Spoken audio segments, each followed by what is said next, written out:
Welcome to today's video on escaping the grad student cash trap and building real wealth. First, we will outline why hoarding cash in low-yield accounts silently erodes your purchasing power. Then, we will move step by step through a practical system. Build an emergency fund in a high-yield savings account, leverage the Roth IRA's unique advantages once you have earned income, then invest for midterm goals with the right amount of risk. Finally, we will show how to maximize savings during the lowest expense years of your life, so compounding works harder for you. Let's get started.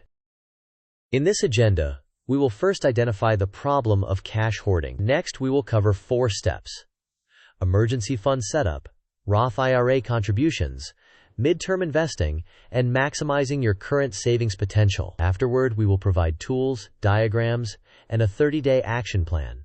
Finally, we will include quick quizzes to help reinforce the content. Before we dive in, please note this is educational content and not financial, tax, or legal advice. Additionally, contribution limits, tax rules, and interest rates change over time. Therefore, always confirm current rules with official sources or a licensed professional. Now, with that clear, let's move into why cash hoarding is such a problem. Let's begin with the core issue. Cash sitting in standard low-interest accounts loses purchasing power because inflation outpaces the interest you earn. While a high-yield savings account can offer better rates, it is still primarily a safety tool rather than a growth engine. Consequently, after building your safety net, excess funds should be invested appropriately based on your time horizon and risk tolerance. In summary, keep liquidity for emergencies, but direct the rest toward higher expected returns to build wealth. Here is a simple allocation blueprint. First, from your paycheck, cover essential expenses. Second, build a 3 to 6 month emergency fund in a high-yield savings account. Third, check for excess cash and, if eligible, contribute it to a Roth IRA, investing aggressively for long-term growth. Fourth, once the Roth IRA is maxed for the year, route additional savings to a taxable brokerage account, especially for goals beyond 3 years. For goals under 3 years, consider money market funds or short-term bond funds to minimize volatility. Finally, review and rebalance quarterly to keep your plan on track. This pie chart illustrates a student with $20,000 in savings. First, $5,500 is assigned to the emergency fund in a high-yield savings account. Next, $7,000 is contributed to a Roth IRA, which is illustrated using a current year example contribution limit. Please verify your year's limit. Finally, the remaining $7,500 goes to a taxable brokerage for midterm goals. This proportional split keeps safety intact while putting surplus cash to work. Now let's focus on the Roth IRA. To contribute, you must have earned income for the year, which is a critical requirement. For 2024, the contribution limit is $7,000, although limits can change annually, so verify the current amount. Importantly, your principal contributions to a Roth IRA can be withdrawn tax and penalty-free at any time and for any reason. This creates a flexible emergency and retirement hybrid. Nevertheless, it is best to invest the contributions aggressively for long-term growth through broad, low-cost index funds and to only consider withdrawing contributions as a last resort. This approach helps you preserve the tax-advantaged space while keeping a backstop available. This sequence diagram presents the flow of Roth IRA usage. First, the student earns income and then opens a Roth IRA. Next, contributions are made and invested into a diversified index fund. Then, over time, the investment grows. If an emergency occurs, the student can withdraw only the contributed principal without taxes or penalties, while leaving earnings untouched. Alternatively, in the absence of an emergency, the funds remain invested for decades to maximize compounding. Finally, remember that withdrawing earnings prematurely can lead to taxes or penalties, whereas withdrawing contributions remains flexible. Beyond your Roth IRA, align investments to the time horizon of each goal. For 3 to 5 year goals, use a conservative allocation in a taxable account, for example, 20 to 40% in stocks, with the rest in bonds or cash-like instruments, to reduce drawdown risk. For less than 3 years, consider money market funds or short-term bond funds to keep volatility low. Additionally, automate monthly transfers to maintain consistency and reassess your allocation annually as you approach your goal date to reduce risk gradually. Let's convert the strategy into action over the next 30 days. First, List your necessary monthly expenses and compute 3 to 6 months of coverage. Second, open or consolidate your emergency fund into a high-yield savings account and move all safety cash there. Third, confirm whether you have earned income for the year and open a Roth IRA if you qualify.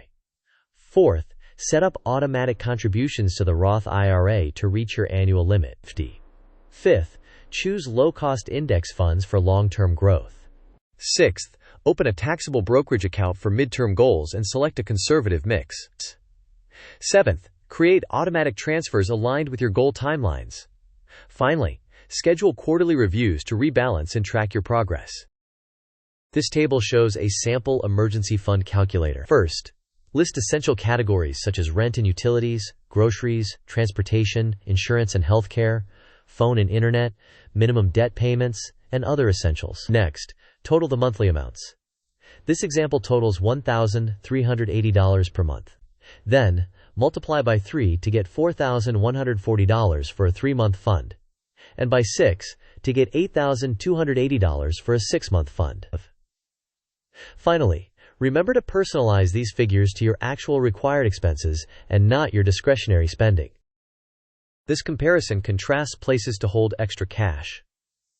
On the left, a standard checking account often yields near zero but offers high liquidity, making it poor for growth. A high-yield savings account provides a better rate and is typically FDIC or NCUA insured within limits, making it ideal for an emergency fund. Money market funds track market-based rates and can offer competitive yields with some variability. On the right, short-term bond funds introduce mild volatility but potentially better returns, making them suitable for 1 to 3 year goals. Diversified stock and bond index funds offer higher long-term growth but come with greater risk and are most appropriate for 5-year or longer horizons. Finally, keeping all assets in cash is nominally safe, but tends to be the worst performer after inflation over time.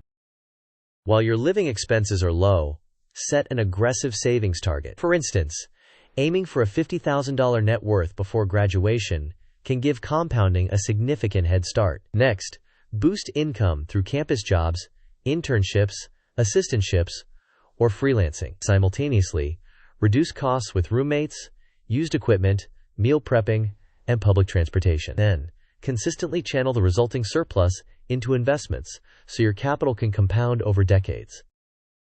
This timeline demonstrates how starting early amplifies compounding. At age 22, an initial $50,000 base begins compounding. By age 25, small increases add momentum.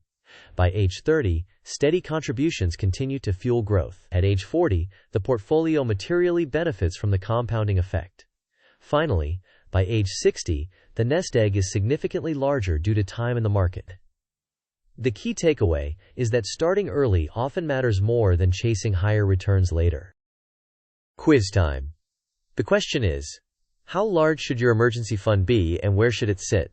Option A, 1 month of total spending and checking. Option B, 3 to 6 months of necessary expenses in a high-yield savings account. Option C, 12 months of total spending invested in stocks. Option D, no emergency fund if you have a credit card. You may pause the video now to think about the answer. We will discuss the answer in the next section of the video. The correct answer is 3 to 6 months of necessary expenses in a high-yield savings account. This provides safety and liquidity, which are the primary purposes of an emergency fund. Here is the second quiz. The question is, which Roth IRA statement is true for students with earned income? Option A, you cannot withdraw any money until age 59.5. Option B, you can withdraw contributions anytime tax and penalty free. Option C, you must keep the Roth IRA entirely in cash. Option D, you should only open a Roth IRA if you never need liquidity. You may pause the video now to think about the answer. We will discuss the answer in the next section of the video. The correct answer is that you can withdraw Roth IRA contributions anytime tax and penalty free. However, earnings are treated differently and may be subject to taxes or penalties if withdrawn early. Use this flexibility carefully and primarily as a last resort. These are the key takeaways. First, cash hoarding erodes purchasing power. Second, prioritize your emergency fund of 3 to 6 months in a high-yield savings account. Third, Leverage the Roth IRA if you have earned income, and invest for long-term growth. Fourth, use taxable accounts for midterm goals with an appropriate level of risk. Finally, maximize savings while your expenses are low to accelerate compounding. Let's wrap up with your next move. First, define and fund the emergency safety net. Then, invest the excess. Second, tap the Roth IRA's flexibility responsibly by keeping contributions accessible and investing for long-term growth. Third, align each investment choice with its time horizon. Finally, act now while your living expenses are lowest to take full advantage of compounding. Thanks for watching.